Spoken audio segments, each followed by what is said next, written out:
من الشيطان الرجيم.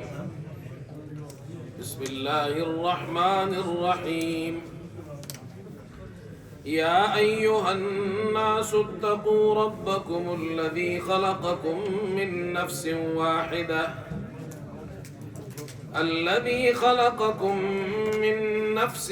واحدة وخلق منها زوجها وبث منهما رجالا كثيرا ونساء واتقوا الله الذي تساءلون به والأرحام إن الله كان عليكم رقيبا. وآتوا اليتامى أموالهم ولا تتبدلوا الخبيث بالطيب ولا تأكلوا أموالهم إلى أموالكم إنه كان حوبا كبيرا. وإن خفتم ألا تقسطوا في اليتامى فانكحوا ما طاب لكم من النساء مثنى وثلاث ورباع فإن خفتم ألا تعدلوا فواحدة أو ما ملكت أيمانكم ذلك أدنى ألا تعولوا. وآتوا النساء صدقاتهن نحلة فإن طبن لكم عن شيء منه نفسا فكلوه هنيئا مريئا. صدق اللہ العظیم. اس سورت کا نام سورہ نساء ہے، اور نساء عورتوں کو کہا جاتا ہے، خواتین کو کہا جاتا ہے. اس سورت کے اندر جو مضمون ہے وہ مضمون ہے اصلاح عرب کا. زمانہ جاہلیت میں عرب وہ خاص طور پر ان کے یہاں خواتین پر بڑا ظلم ہوتا تھا، عورتوں پر ظلم ہوتا تھا، یتیموں پر ظلم ہوتا تھا. تو اللہ رب العزت نے خاص طور پر یہ صورت نازل فرمائی جس میں خواتین اور عورتوں کے حقوق بیان کیے. تو اس صورت کا جو اصل موضوع ہے وہ اصلاح عرب ہے، اور اصلاح عرب کے لیے نازل ہوئی. جس زمانے میں بھی عورتوں کے ساتھ زیادتی ہوگی، یتیموں پر ظلم ہوگا، تو اس صورت سے اس کی اصلاح ہوگی. یہ صرف عربوں کی اصلاح کے لیے نہیں ہے، یہ انسانیت کی اصلاح کے لیے اللہ نے قرآن نازل کیا ہے. مگر آج افسوس یہ ہے کہ عمومی طور پر ہم مسلمان قرآن پڑھتے تو ہیں لیکن قرآن سمجھتے نہیں ہیں. اس لیے میں ہمیشہ یہ کہتا ہوں کہ آپ حضرات قرآن کا ترجمہ ضرور پڑھیں، اور رمضان میں ہم قرآن کا خلاصہ بیان کرتے ایک ایک رکوع کا. یہ جو نوجوان بیٹے ہیں یہ نشان لگا رہے ہیں، یہ اسی لیے لگا رہے ہیں ہر رکوع پر، تاکہ جب آپ پورے سال میں پھر جب قرآن پڑھیں گے تو آپ کو سمجھ میں آئے گا یہ کیا مضمون ہے، اس کا پچھلے مضمون سے کیا تعلق ہے، آگے سے کیا تعلق ہے، اللہ کیا فرما رہے ہیں. تو آئیے، اس صورت کے اندر تدبیر منزل ہے اپنے گھر کی اصلاح کرو. اس لیے کہ اس زمانے جاہلیت کے اندر ہر گھر میں جاہلیت تھی. تو اپنے گھر کی اصلاح کرو، تدبیر منزل، اور اس کے ساتھ ساتھ اپنے معاملات کی اصلاح کرو. تو تدبیر منزل کا آغاز کہاں سے کیا ہے، گھر کی اصلاح کیسے ہوگی؟ پہلی آیت میں اللہ نے رشتہ داریوں کا ذکر کیا ہے. جو تمہارے رشتے ہیں ایک دوسرے کے ساتھ، ان رشتوں کا خیال رکھو. یا ایھا الناس اتقوا ربکم الذی خلقکم من نفس واحدہ. اللہ نے تم کو ایک جان سے پیدا کیا. وخلق منها زوجها، اس جان سے اللہ نے اس کا جوڑا یعنی اس کی بیوی آدم علیہ السلام کی بیوی حضرت حوا کو پیدا کیا. وبث منهما رجالا كثيرا ونساء، ان دونوں سے اللہ نے بہت سے مرد اور عورتیں پھیلا دی. واتقوا اللہ، اللہ سے ڈرو جس کا واسطہ دے کر تم ایک دوسرے سے سوال کرتے ہو، اپنا حق مانگتے ہو. وَاتَّقُوا اللَّهَ الَّذِي تَسَالُونَ بِهِ وَالْأَرْحَامَ، اور جو رشتہ داری کے تعلقات ہیں اس کو بگاڑنے سے بچاؤ. اپنی فیملی کا، رشتہ داروں کا خیال رکھو. تمہارا فیملی سسٹم شروع ہوگا جب ایک دوسرے کا خیال رکھیں گے. والدین بچوں کا خیال رکھے، بچے والدین کا، بہن بھائیوں کا، میاں بیوی کا، چھوٹے بڑوں کا، ادب اور احترام، شفقت اور پیار. جب یہ چیزیں ہوں گی تو فیملی سسٹم ٹھیک ہوگا. پہلی آیت میں. دوسری آیت میں فرمایا تمہارے گھر میں ناجائز مال نہیں آنا چاہیے. عموماً مال وراثت سے آتا ہے، باپ مر جائے تو بچوں کو مال ملتا ہے. تو اس لیے اللہ تعالیٰ نے خاص طور پر عرب کی اصلاح کی. وہ یتیموں پر ظلم کرتے تھے. یتیم کا باپ مر گیا تو اس کے مال پر قبضہ کر لیتے تھے. تو دوسری آیت میں فرمایا وَآتُوا الْيَتَامَى أَمْوَالَهُمْ، یتیموں کو ان کا مال دے دو، ان کے ساتھ زیادتی مت کرو. تیسری آیت میں فرمایا اللہ اکبر، یتیم لڑکی سے عرب کے لوگ اس زمانے جاہلیت میں نکاح کرتے تھے. مقصد کیا ہوتا تھا؟ اس کے پاس مال دولت ہے، اس کے باپ نے چھوڑا ہے، میں نکاح کروں گا تو یہ مال بھی میرے پاس آ جائے گا. پھر اس کا خیال نہیں کرتے تھے، اس کو مہر نہیں دیتے تھے. اللہ نے فرمایا تیسری آیت میں وَإِنْ خِفْتُمْ أَلَّا تُقْسِطُوا فِي الْيَتَامَى، اگر تم یتیم لڑکیوں سے بے انصافی کرنے سے ڈرتے ہو کہ تم انصاف نہیں کر سکو گے تو شادی مت کرو. ان سے شادی مت کرو. ظلم کرنے کے لیے شادی مت کرو، بلکہ فَانْكِحُوا مَا طَابَ لَكُم مِّنَ النِّسَاءِ مَثْنَىٰ وَثُلَاثَ وَرُبَاعَ، اس کے علاوہ تمہیں جو عورتیں پسند آئے ان سے شادی کرو. 2 کرو، 3 کرو، 4. اسلامی شادیاں یہ جائز ہے. قرآن نے اسلامی شادی کی اجازت دی ہے. پھر اس کے بعد چوتھی آیت ہے بھائی اگر عام عورت سے بھی شادی کرتے ہو تو اس کا مہر دو اسے.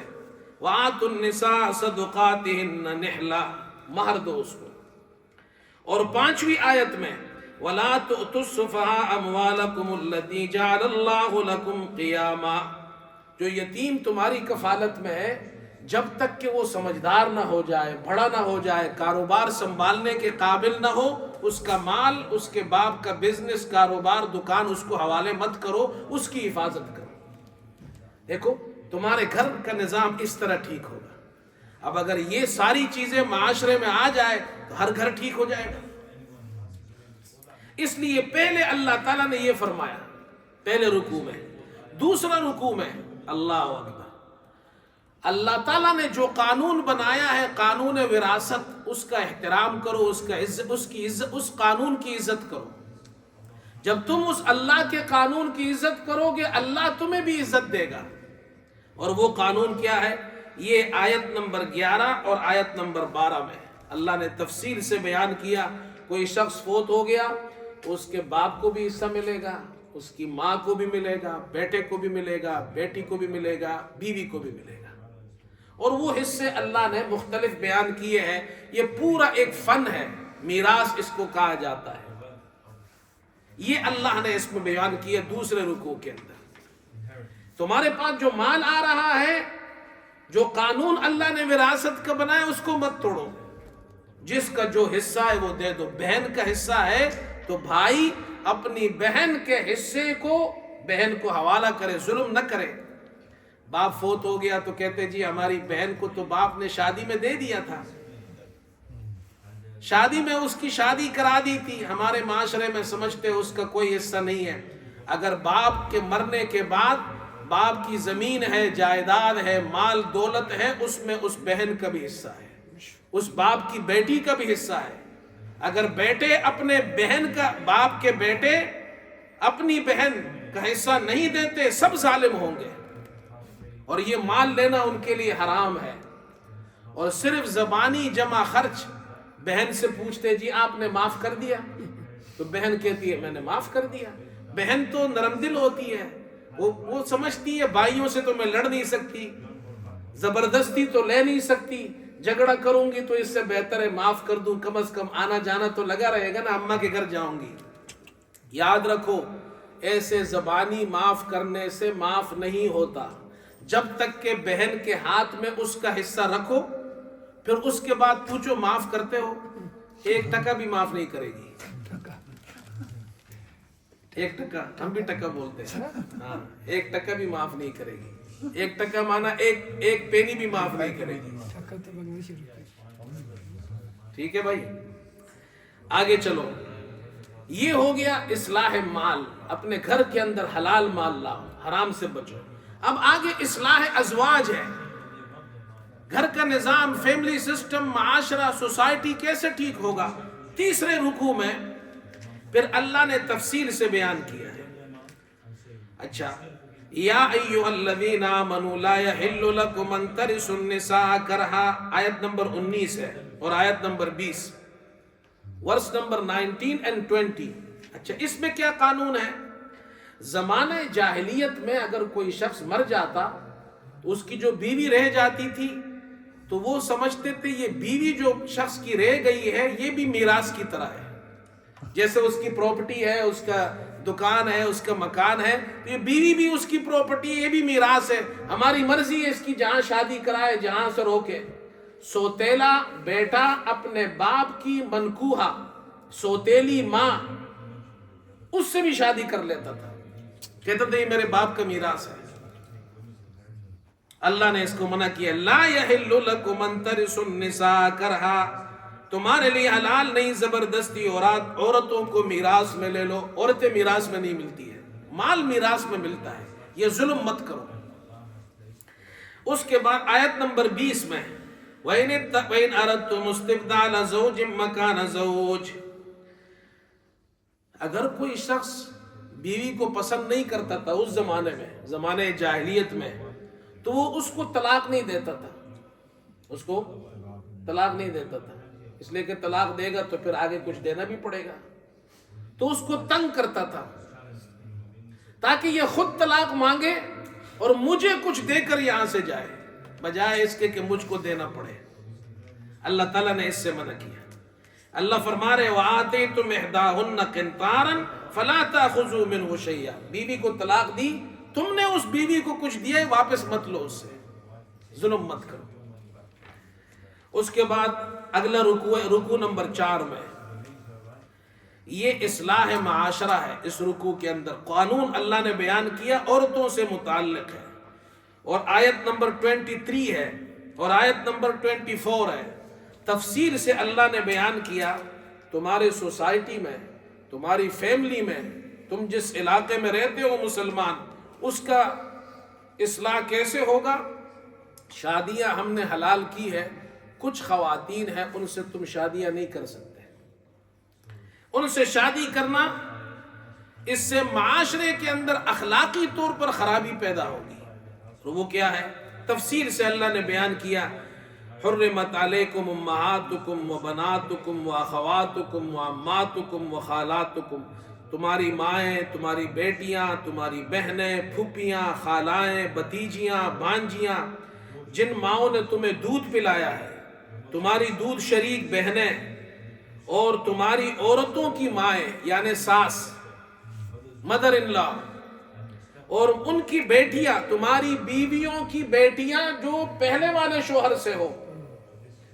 اگر کسی شخص نے شادی کی جس عورت سے، اس کی پہلے شوہر سے اس کی بیٹی ہے، اور یہ رخصتی ہو گئی، میاں بیوی مل گئے، اب ملنے کے بعد اب اس عورت کی بیٹی بھی اس پر حرام ہو گئی، یہ بھی بیٹی کی طرح ہو گئی ہے۔ دو بہنوں کو شادی میں جمع نہیں کر سکتے، نکاح میں جمع نہیں کر سکتے، اور خاوند والی عورتیں جن عورتوں کے شوہر ہیں ان سے بھی شادی نہیں کر سکتے۔ یہ اللہ نے نظام بیان کیا۔ اس کے علاوہ وَأُحِلَّ لَكُم مَّا وَرَاءَ ذَلِكُمْ، دوسری عورتوں سے نکاح کرو، ان تبتغوا بِأَمْوَالِكُمْ، اس شرط پر کہ تم مال کے بدلے میں طلب کرو، یعنی مہر دو، محسنین غیر مسافحین۔ اور نکاح کا مقصد کیا ہے؟ نکاح کا مقصد یہ ہے کہ نکاح کرنے والے ہو اور شہوت رانی کرنے والے نہیں ہو، اپنی صرف خواہش اور شہوت پوری کرنا مقصود نہ ہو۔ یہ تو اس لیے ہے کہ میں پاک دامن رہوں، مجھ سے گناہ نہ ہو۔ شادی کا مقصد یہ ہے کہ مجھ سے گناہ نہ ہو، زنا سے میں بچوں، معاشرے میں اخلاقی خرابیاں پیدا نہ ہو۔ اس لیے رسول اللہ صلی اللہ علیہ وسلم نے جوانوں کو، نوجوانوں کو شادیوں کی ترغیب دی ہے۔ یا معشر الشباب من استطاع منکم الباءۃ فلیتزوج، جو شادی کی طاقت رکھتے ہیں شادی کرے، جوانی میں شادی کرو، اور جو شادی کی طاقت نہیں رکھتے وہ روزے رکھے۔ ومن لم یستطع فعلیہ بالصوم، روزہ رکھو، اس لیے کہ روزہ ایسی چیز ہے کہ یہ انسان کو گناہ سے روکتا ہے۔ اور یہ شادی کیسی چیز ہے؟ روزہ اور شادی، دیکھو شادی ایسی چیز ہے، اللہ اکبر، اغض للبصر واحسن للفرج، شادی ایسی چیز ہے جو نگاہ کو نیچے کر دیتی ہے۔ جب انسان شادی کرتا ہے اس کی آنکھ پھر غلط استعمال نہیں ہوتی، اگر وہ صحیح انسان ہو، صحیح آدمی ہو، اخلاقی آدمی ہو، تو اس کی نظر ٹھیک ہو جاتی ہے، ادھر ادھر نہیں دوڑاتا رہتا ہے، اور شرمگاہ اس کی محفوظ ہو جاتی ہے۔ اور اگر شادی نہیں کیا ہو تو پھر اس کی نظریں خراب ہوتی ہے، ادھر ادھر دیکھتا رہتا ہے، کنٹرول میں نہیں ہوتی نظریں۔ دیکھو اسلام ایسا مذہب ہے، شادی کرو تاکہ تم اپنے آپ کو گناہ سے روکو۔ اس کے بعد اگلا رکوع ہے، رکوع نمبر 5، اس میں اللہ تعالیٰ فرما رہے ہیں دیکھو تم جس سوسائٹی میں رہتے ہو تو دوسروں کا مال تمہارے لیے حلال نہیں ہے۔ یا ایھا الذین آمنوا لا تاکلوا اموالکم بینکم بالباطل، آیت نمبر 29، ناحق طریقے سے مال مت کھاؤ، الا ان تکون تجارہ، ہاں تجارت کے ذریعے تم مال دوسروں کا لے سکتے ہو، بزنس کرو، کاروبار کرو، تمہارے لیے مال حلال ہے، اس کے علاوہ ناجائز طریقے سے قبضہ مت کرو کسی کے مال پر۔ رکوع نمبر 6 اور آیت نمبر 34 اور 35 36، یہ پوری 3 آیتیں ہیں۔ اللہ تعالیٰ فرما رہے ہیں جب تم اپنے گھر کا نظام ٹھیک کرو گے تو کیسے ٹھیک ہوگا؟ مرد کو اللہ نے گھر کے اندر سربراہ بنایا ہے۔ مرد کو کیا بنایا؟ سربراہ۔ سربراہ کا معنی یہ ہے اس کی ذمہ داریاں زیادہ ہے، رسپانسبلٹی زیادہ ہے۔ دیکھو آپ جس کمپنی میں کام کرتے ہیں تو اس میں ڈائریکٹر ہوتا ہے، مینیجر ہوتا ہے، تو وہ مینیجر کا کام دوسرے جو افراد ہوتے ہیں ان سے زیادہ ہوتا ہے، اسی لیے تو مینیجر بنایا، اس کو ڈائریکٹر بنایا۔ اللہ نے بھی مرد کو گھر کا ڈائریکٹر اور مینیجر بنایا ہے، اس کا کام زیادہ ہے، وہ کبھی ادھر بھاگے گا، اس کو کرایہ بھی دینا ہے، بلز بھی دینا ہے، خرچہ بھی چلانا ہے۔ بیوی پر اللہ نے یہ ذمہ داریاں نہیں رکھی ہے، ذمہ داری کس پر ہے؟ مرد پر۔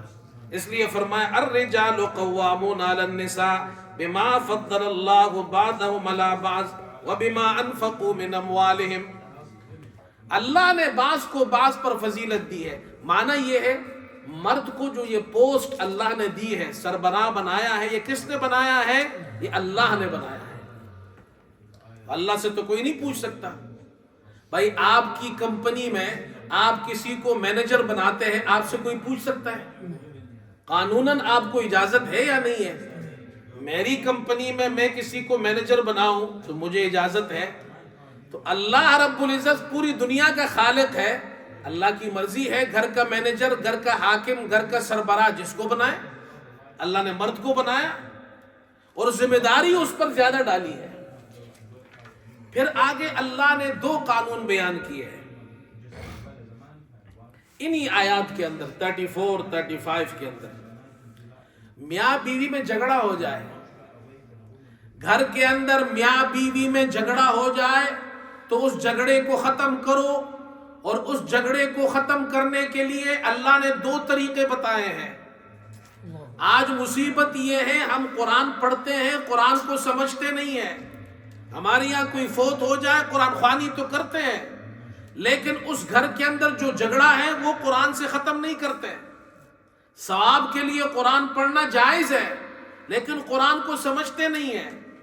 قرآن نے سورہ نساء کی آیت نمبر 34 اور 35 میں 2 اصول بیان کیے ہیں. میاں بیوی میں جھگڑا ہو جائے، سب سے پہلے میاں بیوی خود جھگڑا ختم کرے. شوہر اپنی بیوی کی بات کسی کو نہ بتائے، کمرے سے باہر نہ نکالے. بیوی شوہر کی بات کسی کو نہ بتائے. آج جھگڑا یہی ہے، بیوی اپنے شوہر کی بات لے جا کر اپنے ماں کو بتاتی ہے، اپنے گھر کی، اپنے کمرے کی بات وہاں شیئر کرتی ہے، تو جھگڑا ہو جاتا ہے. قرآن کہتے ہیں نہیں، سب سے پہلے تم کمرے کے اندر جو مسئلہ ہے اس کو کمرے کے اندر حل کرو. میاں بیوی آپس میں کسی کو نہ بتائے. تو پھر جب رشتہ داروں میں بتاتے ہیں تو پھر وہ جناب دوسرے رشتہ دار بھی جھگڑے کو ختم نہیں کرتے اور آگ لگاتے ہیں،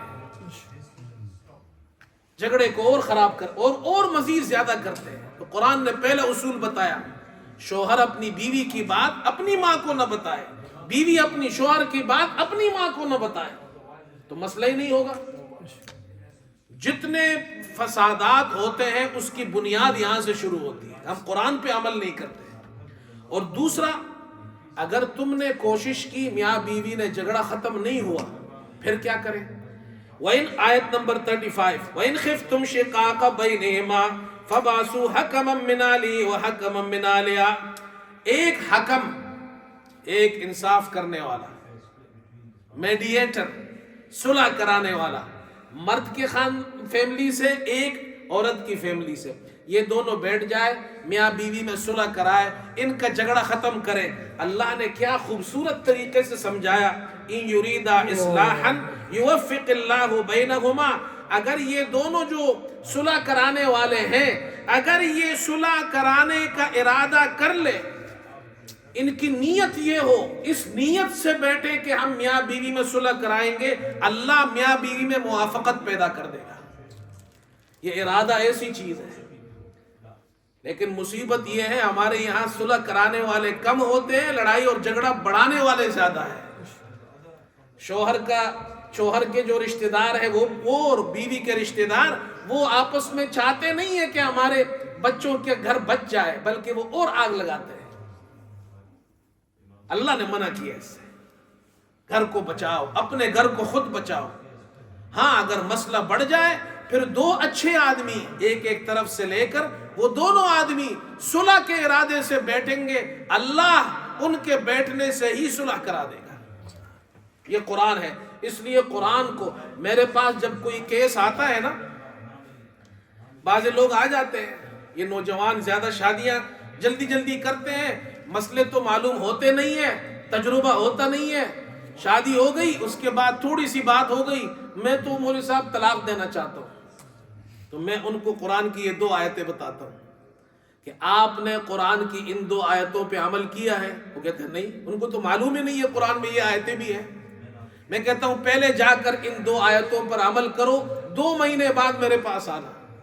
یقین کریں، ابھی میرے پاس ایک کپل آیا تھا، وہ پاکستانی نہیں ہے، یہاں کسی اور ملک کے ہیں، دونوں بالکل نوجوان ہیں. ان میں سے ایک کی بھی فیملی یہاں نہیں ہے، کوئی سمجھانے والا نہیں ہے بیچاروں کو. آپس میں جھگڑا ہو گیا بیوی اور شوہر کا، اور وہ آئے اس نیت سے کہ ہم طلاق چاہتے ہیں. میں نے ان کو بٹھایا یہاں مسجد میں اور قرآن کی یہ آیتیں سمجھائی ان کو. میں نے قرآن تو یہ کہتا ہے، آپ مسلمان ہیں، ہم بھی مسلمان ہیں، آپ جاؤ اور ان 2 آیتوں پر عمل کرو، اس کے بعد میرے پاس آنا پھر طلاق کے لیے. وہ دونوں چلے گئے، میرے خیال ہے کوئی 6 مہینے سے زیادہ ہو گیا، واپس نہیں آئے. الحمدللہ ان کا گھر بچ گیا. دیکھو قرآن پہ عمل کریں گے تو گھر بچ جائیں گے. اللہ گھروں کو بچائے جھگڑوں سے، فسادات سے. آگے چلے، یہ رکوع نمبر 7 ہے. اس رکوع کے اندر اللہ نے ایک بات یہ بیان کی کہ قانون الہی یہ قرآن ہے، اور یہ قرآن نماز میں پڑھا جاتا ہے، اور جب نماز میں قرآن پڑھا جائے تو تمہیں بیدار ہونا چاہیے. وہ جو پہلے میں نے بیان کیا تھا کہ شراب کے بارے میں دوسرا حکم نازل ہوا، یہ آیت نمبر 43 ہے یا ایھا الذین آمنوا لا تقربوا الصلاۃ وانتم سکارى حتی تعلموا ما تقولون، جب تم نشے میں ہو تو نماز کے قریب مت جانا، اس لیے کہ تمہیں سمجھ میں نہیں آئے گا کیا پڑھ رہے ہو کیا سن رہے ہو، حتی تعلموا ما تقولون، یہاں تک کہ جو تم کہہ رہے ہو وہ سمجھو، تمہیں سمجھ میں آئے میں کیا پڑھ رہا ہوں۔ یہ ایک حکم ہے، تو نماز میں اس وقت یہ حکم، دوسرا حکم نازل ہوا، پھر تیسرا حکم بعد میں نازل ہوا، شراب ہمیشہ کے لیے اللہ نے حرام کر دیا۔ اس میں ایک بات علماء نے بیان کی ہے، اس آیت سے معلوم ہوا کہ جب قرآن کو سنو تو نشے کی حالت میں تمہارے لیے نماز کے قریب مت جاؤ یہاں تک کہ تمہیں یہ سمجھ میں آئے جو تم پڑھ رہے ہو۔ اس سے ایک بات یہ معلوم ہوئی، قرآن کے پڑھنے کے ساتھ ساتھ سمجھنے کی بھی ضرورت ہے۔ حتی تعلموا ما تقولون، میں مکہ مکرمہ میں تھا، بہت پرانی بات ہے، 30 سال سے زیادہ ہو گئے، مطاف میں ہم تراویح پڑھ رہے تھے، میرے قریب ایک نوجوان کھڑا تھا عرب، اور جب امام صاحب نے تراویح شروع کی تو وہ قرآن کو سنتے سنتے اور رو رہا تھا، ہر رکعت میں رو رہا تھا، اور اس کی وجہ سے جب وہ اس کی حالت میں نے دیکھی تو مجھے بھی بڑا محسوس ہوا کہ یہ عرب لوگ یہ قرآن کو سمجھتے ہیں۔ پھر کچھ رکعتوں میں اس نے قرآن کھولا، وہ درمیان میں قرآن کھول کر دیکھتے بھی ہیں، تو میں نے کہا آپ نے کچھ رکعتیں، بعد میں نے کہا اس نوجوان سے کچھ رکعتوں میں تو آپ قرآن دیکھ کر نہیں سن رہے تھے، کچھ میں دیکھ کر سن رہے تھے۔ اس نے کہا جہاں تک مجھے یاد تھا میں زبانی سن رہا تھا، جہاں تک یاد نہیں تھا میں دیکھ کر سن رہا تھا۔ وہ پوری تراویح میں روتا رہا، نوجوان، بالکل نوجوان۔ قرآن کو سمجھیں گے تو اللہ دل کی حالت کو بدلے گا۔ اللہ اکبر، اللہ ہمیں قرآن سمجھنے والا بنائے۔ رکوع نمبر 8 ہے، اگر قرآن کو ترک کر دیا، قرآن سے تعلق ختم ہو گیا تو پھر کیا ہوگا؟ پھر شیطان کی اتباع ہو جائے گی۔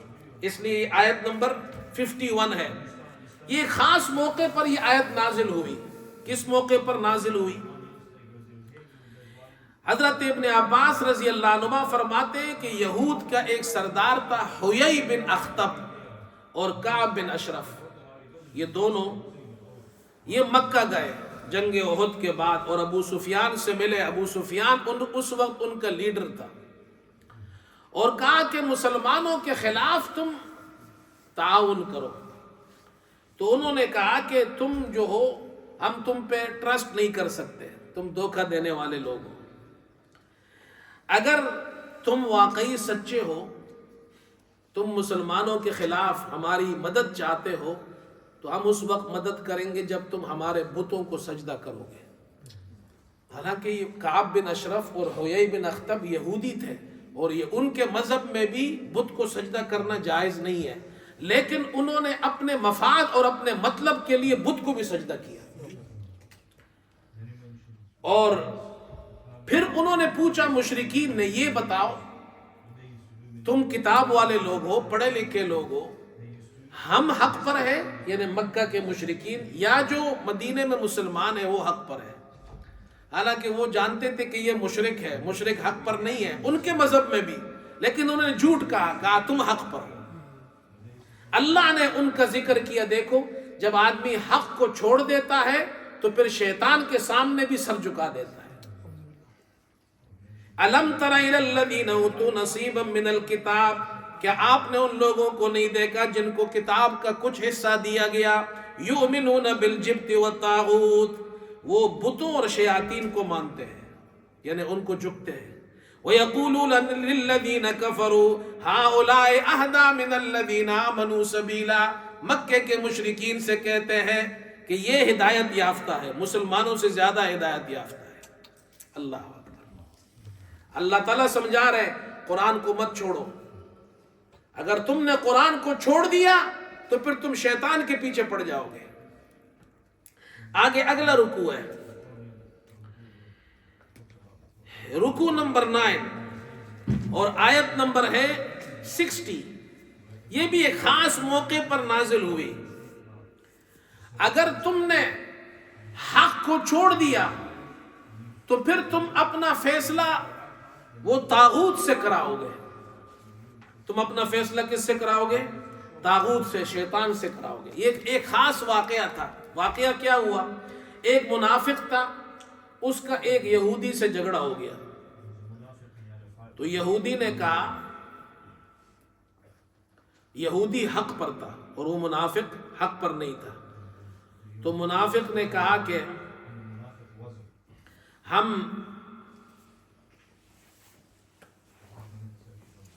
تمہارے جو عالم ہیں کعب بن اشرف سے فیصلہ کرواتے ہیں. حالانکہ منافق اسلام کا دعویٰ کرتا تھا نا زبان سے، بظاہر تو اپنے آپ کو مسلمان کہتا تھا لیکن تھا منافق. تو یہ نہیں کہا کہ محمد صلی اللہ علیہ وسلم سے فیصلہ کرواتے ہیں، کہا نہیں تمہارے جو مولوی صاحب ہیں ان سے فیصلہ کراتے ہیں. اور یہودی حق پر تھا، اس نے کہا نہیں میرے مولوی سے فیصلہ مت کراؤ، محمد صلی اللہ علیہ وسلم سے فیصلہ کراتے ہیں. اس کو بھی معلوم تھا کہ میں یہودی ہوں لیکن محمد صلی اللہ علیہ وسلم اللہ کا نبی ہے، وہ میرے بارے میں فیصلہ دے گا. چنانچہ اللہ کے رسول صلی اللہ علیہ وسلم کے پاس آئے اور آپ نے مقدمہ سنا اور یہودی کے حق میں فیصلہ دے دیا.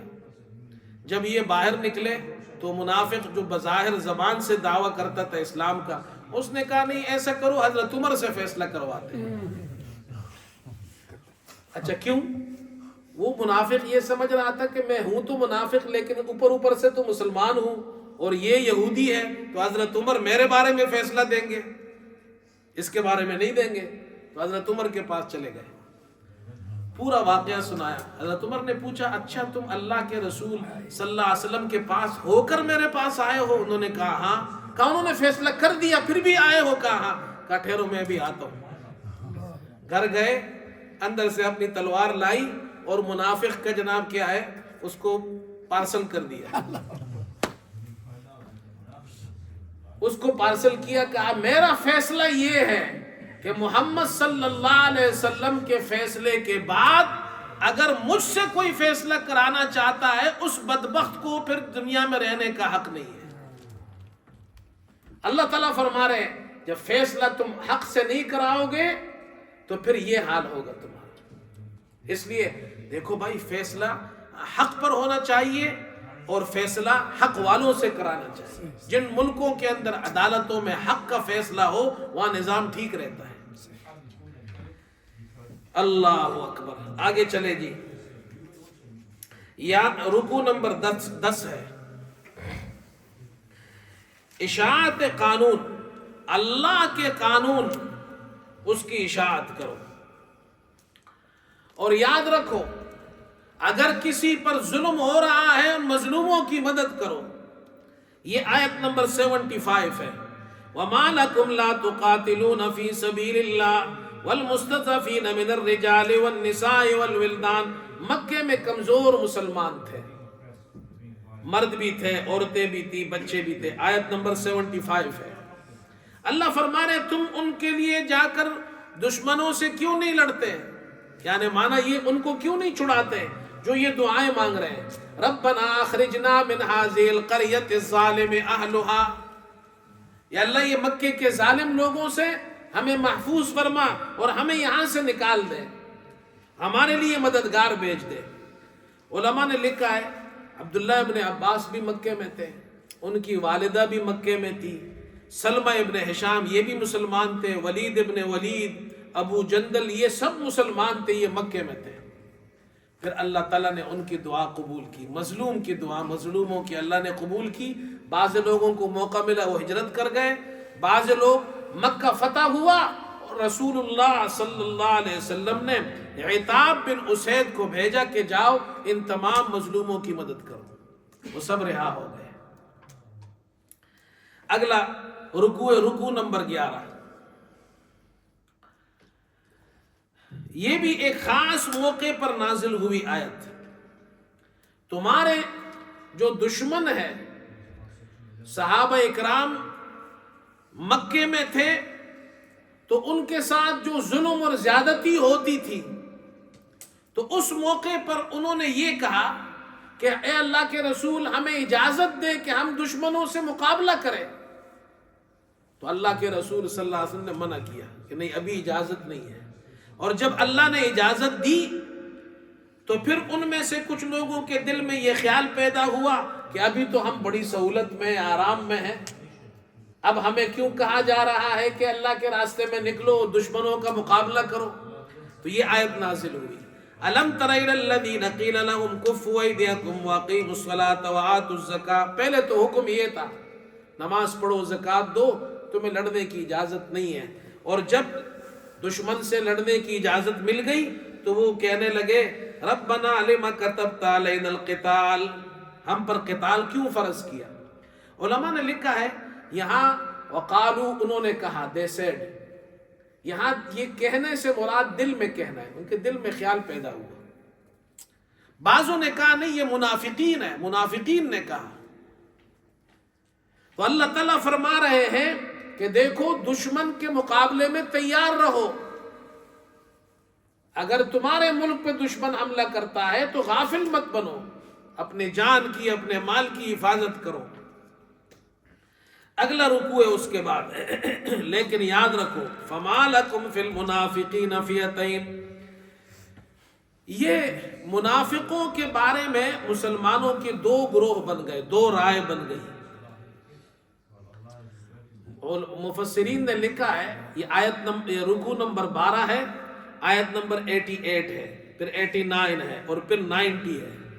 اس میں ایک لمبا مضمون بیان ہوا ہے، اور وہ یہ ہے بعض مشرکین مدینے آ کر مسلمان اپنے آپ کو ظاہر کیا، پھر مرتد ہو گئے، تو حقیقت میں مسلمان نہیں تھے، منافق تھے. تو بعض مسلمانوں نے کہا کہ یہ جناب کیا ہے، یہ لوگ مسلمان ہیں، مسلمان ہو گئے تھے. بعضوں نے کہا نہیں. تو اللہ تعالیٰ فرما رہے ہیں فما لکم فی المنافقین فئتین، تم دو گروہ میں کیوں تقسیم ہو گئے ہو منافقوں کے بارے میں. تمہیں تقسیم نہیں ہونا چاہیے، تمہاری رائے ایک ہونی چاہیے. بعض علماء نے لکھا ہے کہ سراقہ بن مالک یہ آئے، انہوں نے کہا اللہ کے رسول میری قوم کے ساتھ آپ معاہدہ کر لیں کہ ہم رسول اللہ صلی اللہ علیہ وسلم کے خلاف نہیں لڑیں گے، قریش مسلمان ہو گئے تو ہم بھی مسلمان ہو جائیں گے. اللہ تعالیٰ نے اس کا بھی ذکر کیا. اور پھر آیت نمبر 90 کے اندر ذکر کیا الا الذین یصلون الی قوم بینکم وبینہم میثاق او جاؤکم حصرت صدورہم ان یقاتلوکم او یقاتلوا قوم. دیکھو جو تم سے معاہدہ کیا جن لوگوں نے، یا تمہارے جن سے تم نے معاہدہ کیا ہے ان سے کسی اور نے معاہدہ کیا. مثال کے طور پر تم نے کسی سے معاہدہ کیا کہ ہم آپس میں نہیں لڑیں گے، اس قبیلے سے کسی اور نے معاہدہ کیا کہ ہم بھی نہیں لڑیں گے، تو بس تمہیں لڑنے کی پھر اجازت نہیں ہے، تم ان سے نہیں لڑ سکتے. اس معاہدے کا خیال رکھو. یا وہ لوگ جو تم سے لڑنا نہیں چاہتے، عاجز ہے، تم بھی مت لڑو ان سے. او جاؤکم حصرت صدورہم، یا تمہارے پاس اس حالت میں آتے ہیں کہ ان کے دل لڑائی سے اور قتال سے برداشتہ ہے، وہ لڑائی نہیں چاہتے. ان یقاتلوکم او یقاتلوا قومہم، وہ تم سے نہیں لڑنا چاہتے، تمہاری قوم سے نہیں لڑنا چاہتے، تم بھی مت لڑو. اللہ کو لڑائی پسند نہیں ہے، اللہ کو تو امن پسند ہے. ہاں جو تمہارا دشمن ہے تو تم اپنی جان، مال اور عزت اور آبرو کی حفاظت کرو. اگلا رکوع ہے قتل خطا کا ذکر کیا آیت نمبر 92 کے اندر. مسلمان کا کام نہیں کسی مسلمان کو قتل کرے مگر غلطی سے، خطا سے ہو جائے. مثال کے طور پر ایک آدمی ایکسیڈنٹ ہو گیا، اس نے جناب کیا ہے گاڑی غلط چلا رہا تھا، غلطی اس کی تھی، آپ کی گاڑی سے لگ گیا اور وہ مر گیا، ایکسیڈنٹ ہو گیا، اس کو قتل خطا کہتے ہیں. یا جناب کیا ہے غلطی سے کسی مسلمان نے دوسرے مسلمان کو خطائی سے مار دیا، مارنا نہیں چاہتا تھا، اب یہ قتل خطا کہتے ہیں اس کو. اس کے بارے میں پہلا حکم یہ ہے اللہ کا کہ غلام آزاد کرے. اس زمانے میں غلام آزاد کیے جاتے تھے. اور پھر اس کے بعد اگر یہ طاقت نہ ہو تو 2 مہینے روزے رکھے. دیکھو اس زمانے میں غلام تھے تو اللہ تعالیٰ نے بہت سے مسائل کے اندر غلام کی آزادی کا ذکر کیا ہے، کفارہ بنایا ہے. فلاں کام ہو گیا غلام آزاد کرو، فلاں ہو گیا غلام آزاد کرو. دوسرا حکم یہ ہے کہ خون بہا دے دو. جن کو قتل کیا ہے، اگر جو مسلمان کے ہاتھ سے مر گیا تو اس کے وارث کون ہے؟ مسلمان ہے یا اس کا وارث کافر ہے؟ اگر اس کا وارث کافر ہے تو اس کے ساتھ تمہاری صلح ہے یا تمہاری دشمنی ہے؟ اگر وہ مسلمان ہے یا وہ اس کا وارث کافر ہے اور تمہاری اس سے صلح ہے تو ان تمام صورتوں میں خون بہا دینا پڑے گا. دیت جس کو کہتے ہیں، دیت دینی پڑے گی، بتاتا ہوں میں بھی.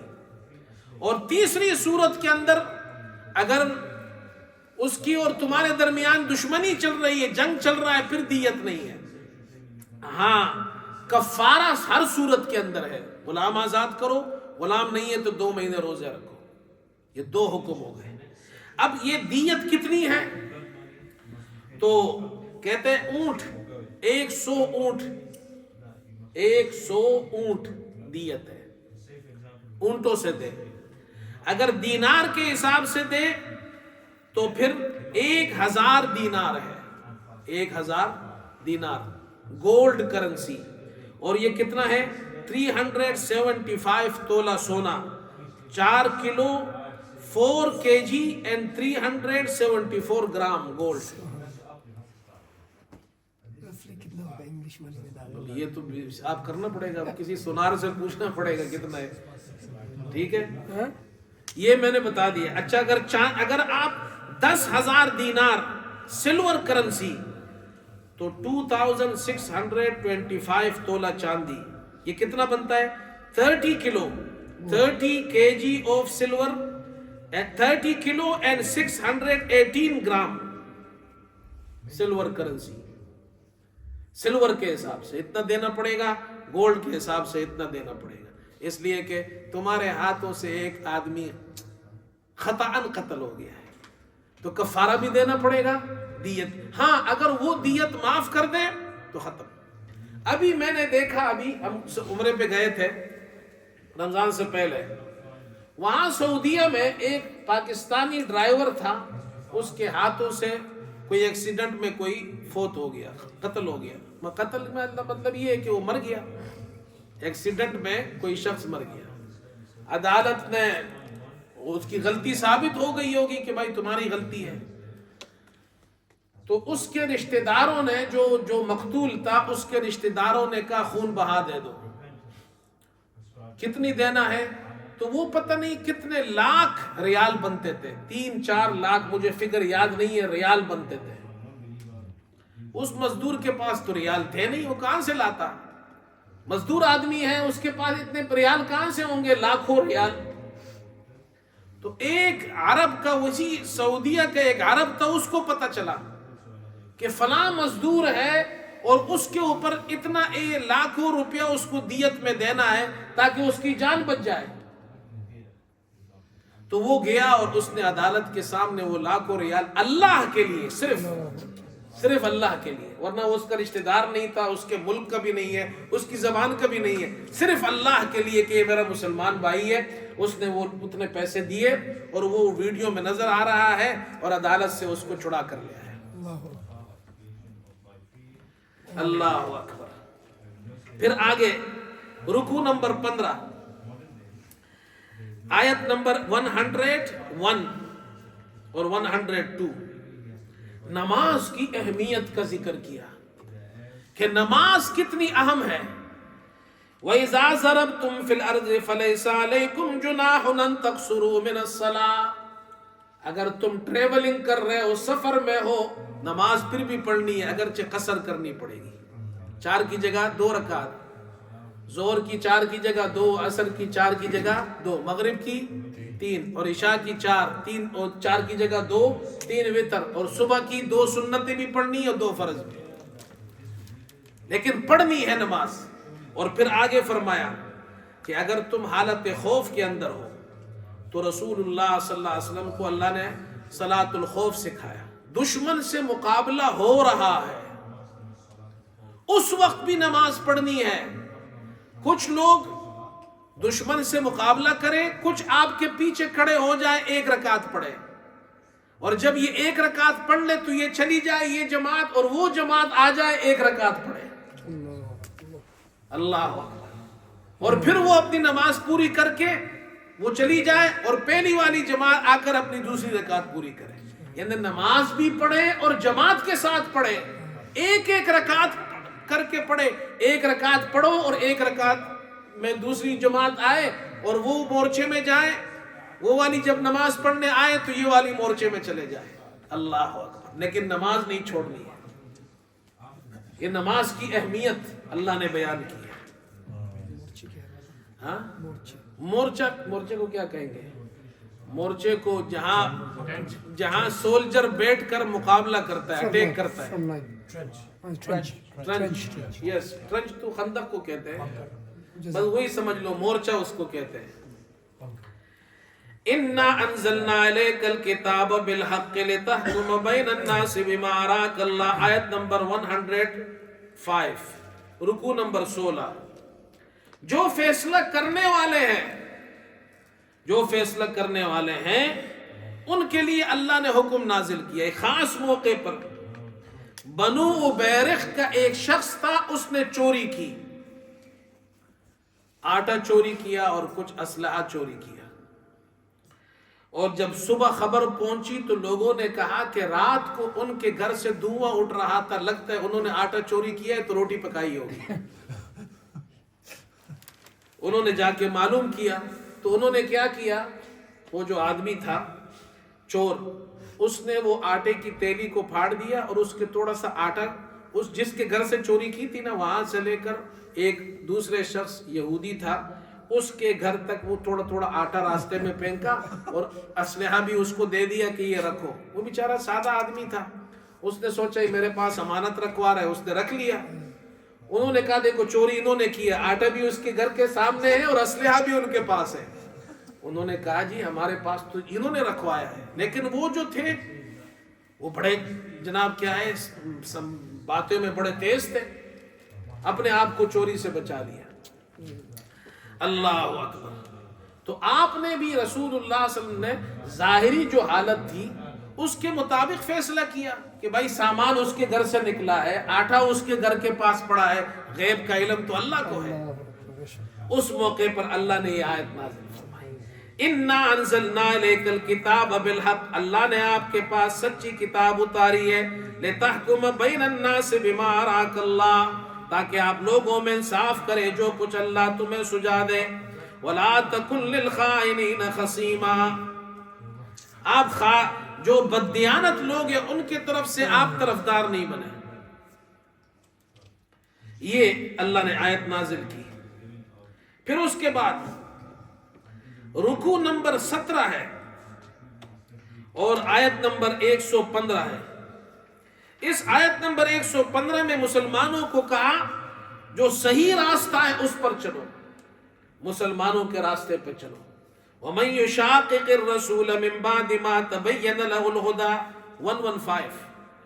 جو کوئی رسول کی مخالفت کرے اس کے بعد کہ سیدھی راہ اس پر کھل چکی ہو, وَيَتَّبِعْ غَيْرَ سَبِيلِ الْمُؤْمِنِينَ, مسلمانوں کے راستے کے علاوہ کسی اور راستے پہ چلے, نُوَلِّهِ مَا تَوَلَّى, تو ہم اس کو ادھر ہی چلائیں گے جدھر وہ خود چلا گیا ہے.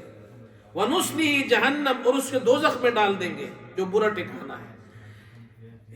امام شافعی رحمۃ اللہ علیہ فرماتے ہیں اس آیت سے, آیت 115 سے معلوم ہوا کہ اجماع, مسلمانوں کا اجماع یہ بھی دلیل ہے, کنسنسس.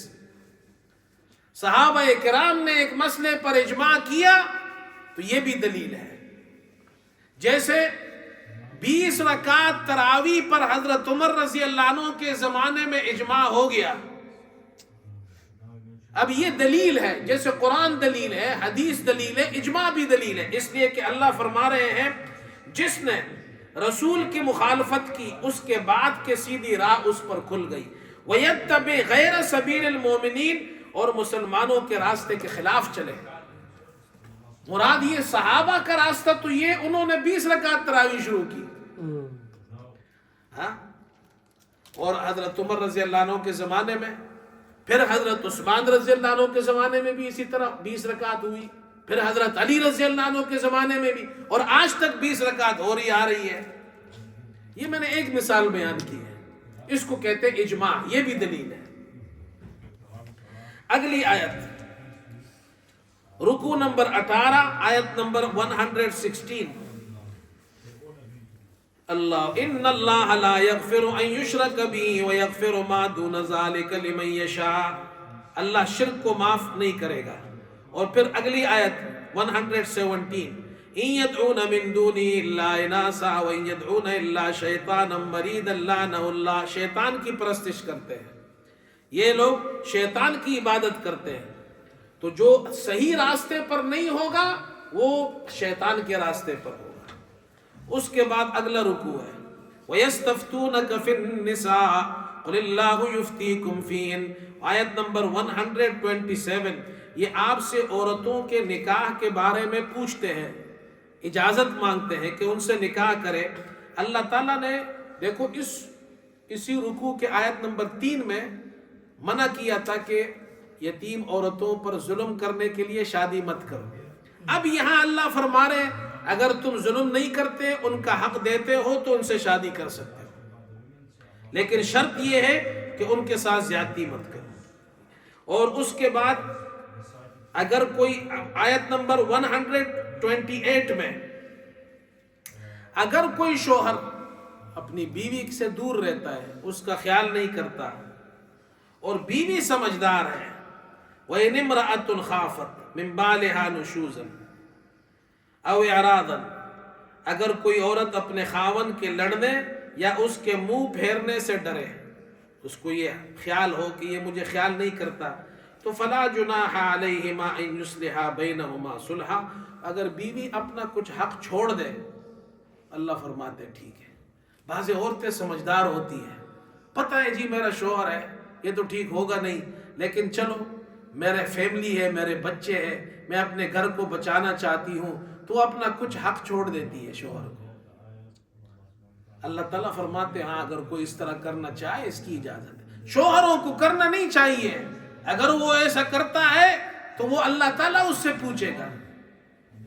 لیکن بعض عورتیں بڑی سمجھدار ہوتی ہیں، اپنے آپ کو، اپنے فیملی کو بچاتی ہے، اپنی اور بچوں کو بچا لیتی ہے۔ اس کے بعد رکوع نمبر 20، اللہ تعالیٰ نے عدل و انصاف کا ذکر کیا، آیت نمبر 135۔ اللہ فرما رہے انصاف کرو، کونوا قوامین بالقسط، انصاف پر قائم رہو، اللہ کی طرف کی گواہی دو، شہداء للہ، گواہی سچی گواہی دو، چاہے وہ تمہارے والدین کے خلاف ہو، چاہے تمہارے اپنے آپ کے خلاف ہو، چاہے رشتہ داروں کے خلاف ہو، لیکن غلط گواہی مت دو، سچی گواہی دو۔